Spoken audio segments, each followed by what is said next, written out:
¿de qué mundo vienen estas personas?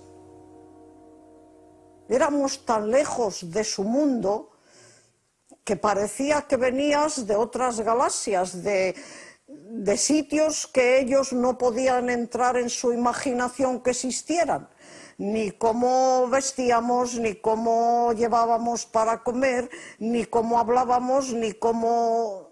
Éramos otra cosa, tampoco éramos los titiriteros que van por los pueblos, había otra relación, era otra cosa. Era como si algo de pronto que no se puede creer llegara a ellos y dijera, pues sí, creedlo que estamos aquí, venimos a ayudaros. Desgraciadamente fue tan poco tiempo que no sirvió de mucho.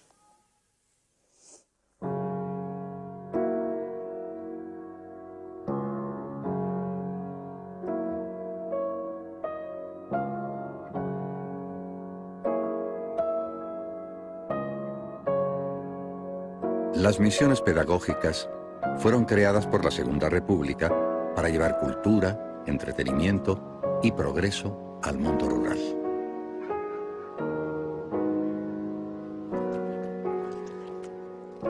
Era una escuela ambulante que iba de pueblo en pueblo.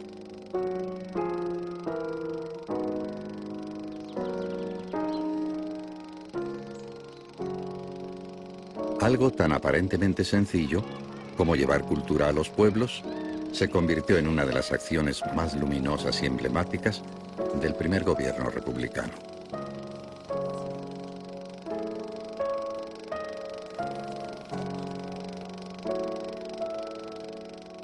En los años 30, el 75% de la población española vive en el campo y más del 35% es analfabeta.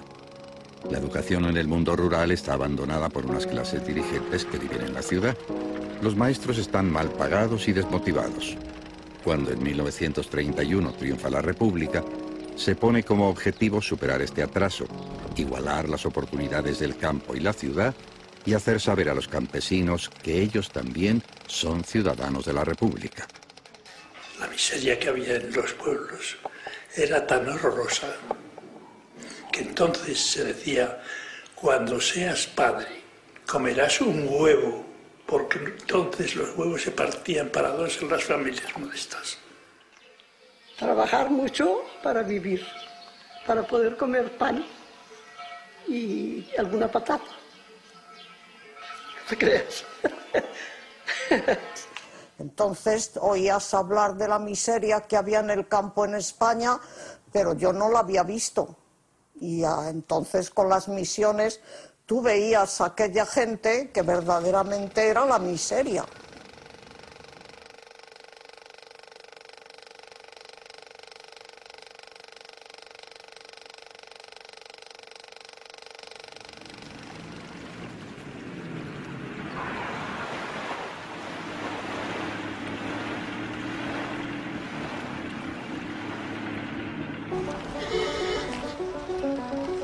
Aunque sean analfabetos, los habitantes de la ciudad tienen la posibilidad de recibir una visión más amplia del mundo a través de la radio, los periódicos, los anuncios, el cine o los escaparates.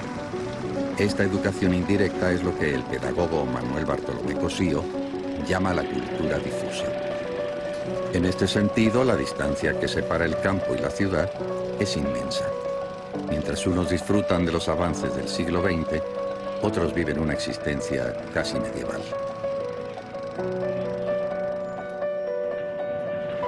El gobierno republicano quiere tender puentes entre estos dos mundos.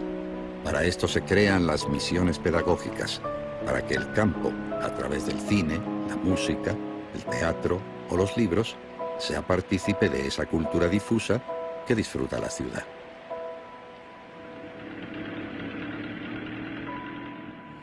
Y sobre todo hacer ver una cosa, que la cultura española no es la educación cristiana española, sino que es la cultura española.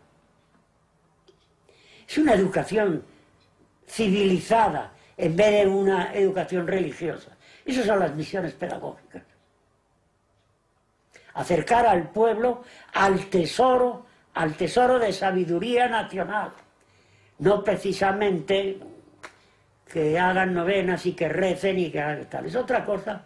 Es una educación ciudadana, una educación cívica. Las misiones pedagógicas responden muy bien al espíritu educativo de la institución libre de enseñanza. Es decir, representan casi como la culminación de ese espíritu de la institución libre de enseñanza y además en la Segunda República. Francisco Girer de los Ríos y otros profesores universitarios fundaron a finales del siglo XIX la Institución Libre de Enseñanza, también conocida como la ILE.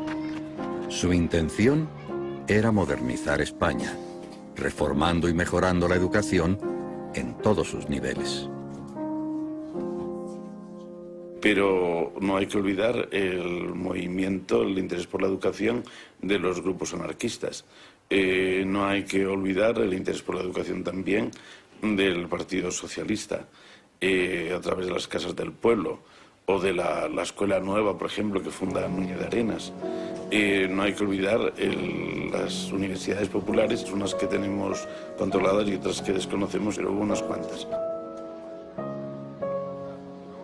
Durante el reinado de Alfonso XIII, Manuel Bartolomé Cosío, discípulo de Giner de los Ríos, intenta varias veces que el Estado realice misiones pedagógicas para apoyar a los maestros rurales.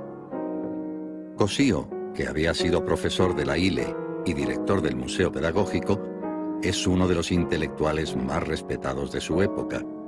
Aún así, no logrará crear las misiones hasta la llegada de la Segunda República.